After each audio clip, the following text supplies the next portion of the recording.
Hi everybody, it's Christina from Adventures in Polish Land, and today I have my July reading wrap-up to share with you, plus one book from June that I haven't mentioned yet on this channel. July has been a really good reading month. I have read, let's see, 7 books, and I'm currently reading one that I don't think I'm going to finish before the month is over, so I figured I'd go ahead and film this wrap-up now. Let's jump in with the book that I finished in June. It was a book I got from the library called Ghost Girl Banana by Wharton. I had heard about this from Gunpowder Fiction and Plot here on YouTube. I will link to their channel below. This book is historical fiction, and it has two main characters in two different timelines. So in the beginning of the book, we find out that one of our main characters, Lily, her mother passes away when she's very young, but we don't really know the circumstances surrounding her death. We then jump forward about 20 years. Lily is a young woman. We know she's struggling with some mental health issues, and we also know that her father has recently passed away. One day, Lily gets a letter in the mail from an attorney, and this man that she doesn't know from Hong Kong has left her money as an inheritance. And so she decides to travel to Hong Kong and see if she can find out more about who this man is, and also learn more about her mother and her mother's death. So that is one of the timelines that we're following. The other one is her mother's timeline about 20 years beforehand. So her mother's name was Suk Yin. She had been exiled by her family from Hong Kong to England in the hopes that she would become a nurse. And things don't go according to plan, and she ends up getting married to this guy that's absolutely terrible for her, and the story really goes from there. So I really enjoyed this book. I gave it 4.5 stars. I found the writing to be really readable and captivating, but it was never too simple, which I think is really difficult for an author to find that balance, and this one did an amazing job. I also really found the topics discussed intriguing, specifically that on race and belonging, because for both Suk Yin and for Lily, they don't fit into their settings perfectly. For Lily, she has grown up as a daughter of a woman who was from Hong Kong and a man who is from England, and in England she's always been seen as Asian, and then when she travels to Hong Kong, she's not seen as full Asian because she has that British ancestry. And similarly for her mother, she was never really accepted in England because she is from Hong Kong. So it's really interesting to see how the two women face the same struggle but from a different perspective. And I also really enjoyed the family dynamics in this book.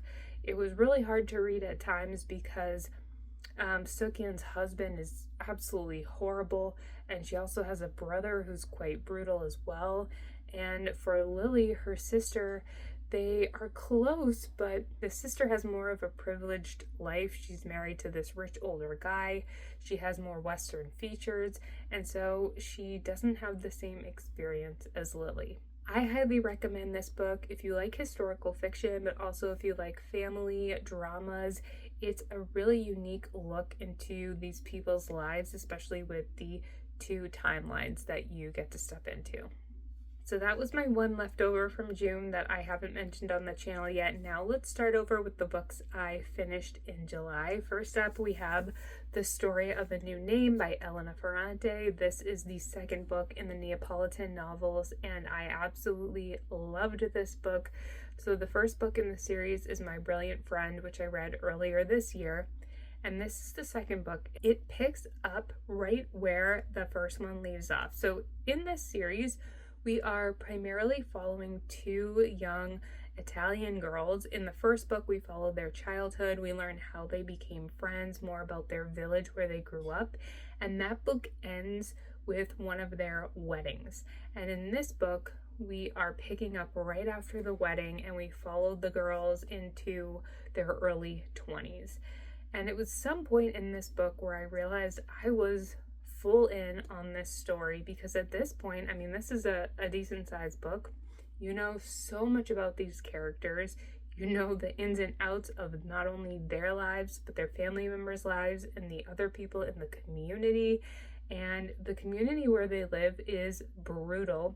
And especially, I appreciate that our author writes very complex characters. For example, Lila does stuff in this book that is absolutely reprehensible, but she also goes through things that are so heartbreaking, and it almost makes you want to justify her poor decisions. So I really appreciate that Elena Ferrante can write a book with characters that feel so raw and real, because it makes me really excited to pick up the third book and continue on with the series.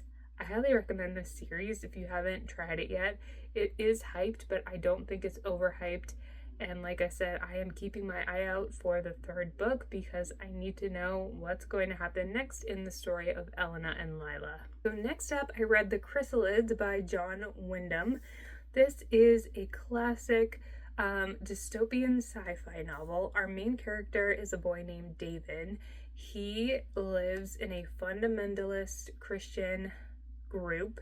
It is after a nuclear war takes place, and they're in the after times. And basically, in his community, if something is born or grown and it doesn't match up with the true image of God that they see, it's considered a deviation and it's destroyed. So, for example, whenever a baby is born, a physical inspector comes to the house, gives the baby a physical examination to make sure it doesn't have, for example, 6 toes, because if it does, the baby will be thrown out of the community. And for animals and even for crops like vegetables, if they deviate, then they are destroyed or killed. So this is a really interesting novel, not only for that aspect, but our main character is part of a community of a few people that can speak telepathically.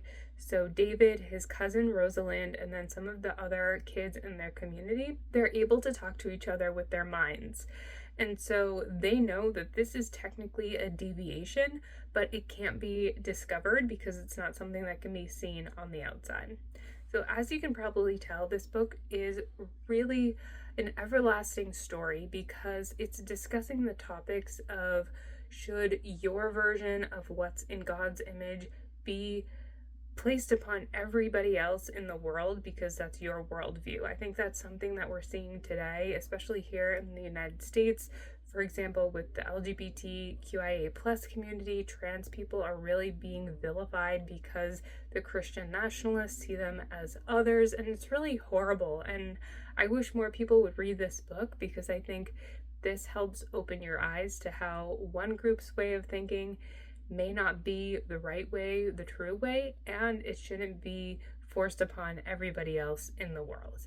I will say I gave this 4 stars because there is something that happens at the end that I understand why it happens, but I don't agree with it. I'm not going to spoil the ending, but I definitely didn't really like how the book resolved.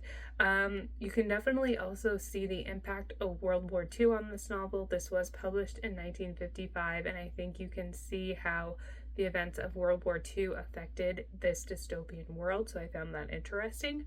I definitely would recommend it. It's a short novel, and once you get into the writing style, it reads pretty quickly, and it grabbed my attention. So definitely recommend this one, especially if you like dystopian. There was a point at the beginning where I thought, have I read too many dystopian books? But the answer is always no. It's my favorite genre. Next up, we have The Summer Book by Tove Jansson. This is a novel that is told through vignettes or short scenes. We are following a young girl, Sophia. She's 6 years old and her mother has recently passed away, and she is spending the summer at her grandmother's island home in the Gulf of Finland. This is a really beautiful book. I do wish there were more to it. I wish we got, if not more of a narrative in linear format, I wish it was just longer and that we got more scenes with Sophia and her grandmother. I thought it was really a darling story because Sophia, clearly in so many of the scenes, you can see how grief is really affecting her, which is quite sad because she's so afraid that the people in her life, even the ants in her life, and when I say ant, I mean the insect, not an aunt, even the ant insects in her life, she's afraid of what happens to them if and when they die. And from the grandmother's perspective, you see these bittersweet moments where she acknowledges that she is struggling with memory loss and she is also struggling with her physical abilities. So it's a really heartwarming story because you see how the two of them have such a close relationship and they care for one another both in big and little ways. I also really liked how Sophia and her grandmother tend to bicker with one another a little bit. I found that funny, and I just thought they have such a loving relationship that they can get away with doing that. I would have liked the ending to have a little more meat on its bones, so for me it would have been great if the ending chapter or story really had a nice conclusion with Sophia and her grandmother. But other than that, I did enjoy this. I gave it 3.5 stars. I think I just wanted a little more from it, but I did enjoy it for sure. Perfect summer book, obviously, and I definitely will be keeping an eye out for more books by this author because I've heard great things about The True Deceiver specifically. So next up we have Natural Beauty by Ling Huang, and unfortunately for me, this was a flop. I will say I read it in almost a day. I think I read 20 pages the first day, then I read the bulk of it the second day, and I finished it off with 20 pages on the third day, but for the most part, I read the entire book in a day. And the problem with this book for me is that it mimics other recent releases. So this book follows a young woman who is an unnamed narrator. Link to my video on unnamed narrators here. But this young woman, she was a renowned pianist. She was studying at a conservatory, and she is the child of Chinese immigrants to America. And when the book begins, she is working at a dishwasher in a restaurant, and a mysterious, beautiful woman comes in and just so happens to offer her a job at this wellness, beauty, and spa store experience, I guess you could call it, called Holistic. And the story really goes from there because our protagonist goes to work at Holistic, and of course, creepy things start happening. So unfortunately for this book, I have read a handful of other books that followed a very similar format. So you have a young woman who usually has no money. She feels like she doesn't fit in, usually because of her ethnicity. Here, she's a Chinese American, and she gets herself into this weird, secretive place here, Holistic, and something sinister is going on there. And there's usually some weird sex stuff going on. There's usually some weird like drug stuff going on. I'm thinking of This Enter. I'm thinking of One of Her Kind. I'm thinking also of Ministry of Time. There are just a lot of books that have been published recently that I feel like followed the same general formula. And because of that, I just don't enjoy them as much anymore. So if you're looking for a really fast-paced read that has a good mystery to it, I would recommend this, but otherwise it just fell flat for me. I gave it 2.5 stars, and I don't know that I would recommend it because even though I think this was published before those other books, it felt derivative for me. So I would love to hear not only your thoughts on this book, but if you have also discovered that there are a handful, if not more, recent releases that tend to follow this same format where it's the sad young woman, she needs money, so she does something weird and she gets herself into this bizarre situation. Also, Julie Chan is Dead follows a very similar plotline to this one as well. So that's my thoughts on this book. Unfortunately, didn't really love it. So next up, I had started A High Wind in Jamaica by Richard Hughes, but it was taking me quite a while to get through that book, so I decided to put it down for a day, and I read through The Halloween Tree by Ray Bradbury. I read this in one day. It is a children's book, and it does have really cool illustrations in here as well. So let me see if I can show you one. Here's an example of the illustrations. We have Mound Shroud here. So this is a children's book. I grew up watching the made-for-TV movie adaptation of this. It's an animated movie, and I knew that one day I would read the book. So when I found this at a yard sale last year, I think, I definitely picked it up. So in this story, it is Halloween night. You're focusing on a group of kids. In this book, they're all boys. In the movie, there is one girl. But in the book, it's a group of boys who go out trick-or-treating, but they realize that someone is missing, and it's their best friend, Joe Pipkin. And Pipkin is the best kid that ever lived. There's actually an entire chapter dedicated to why Pipkin is the best guy ever, and he's the fastest runner and the nicest friend, and so on and so forth. And you find out that something's wrong with him. They go to his house. He's clearly unwell. He's gripping his side, and he says, "Go out, enjoy your Halloween, and meet me at the ravine." So they go to the ravine. There's this huge spooky house there that has a Halloween tree, which is a tree with a bunch of jack-o'-lanterns on it. And soon they meet this gentleman, Mountroud, who takes them back through time, through centuries past, to learn about the origins of Halloween.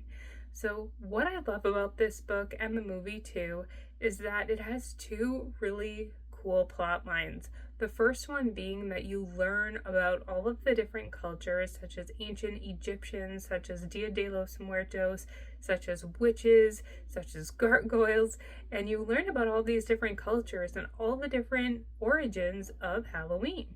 But then you also have this really sweet friendship plotline. You have these boys, and I won't spoil the story, but they love their friend Pipkin so much that they're willing to really go there for him and do what it takes to make sure that everything will be all right with him. And I'm being a little vague because I don't want to give the story away, but I definitely recommend this book. I recommend the movie as well. It's a really sweet story, and I will revisit both during my lifetime several times over.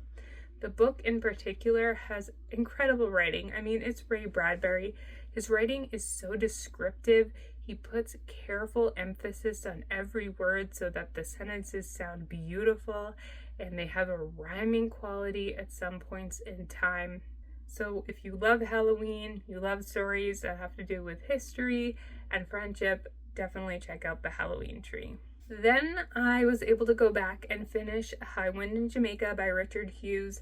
Unfortunately, didn't love this book. This is a classic. It was originally published in 1929, but it's historical fiction even then.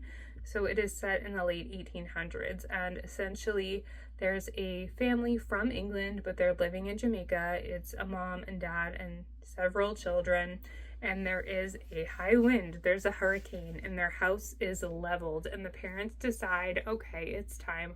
We're going to ship our kids back to England. But of course, something goes wrong, and the ship is captured by pirates, and the story goes from there.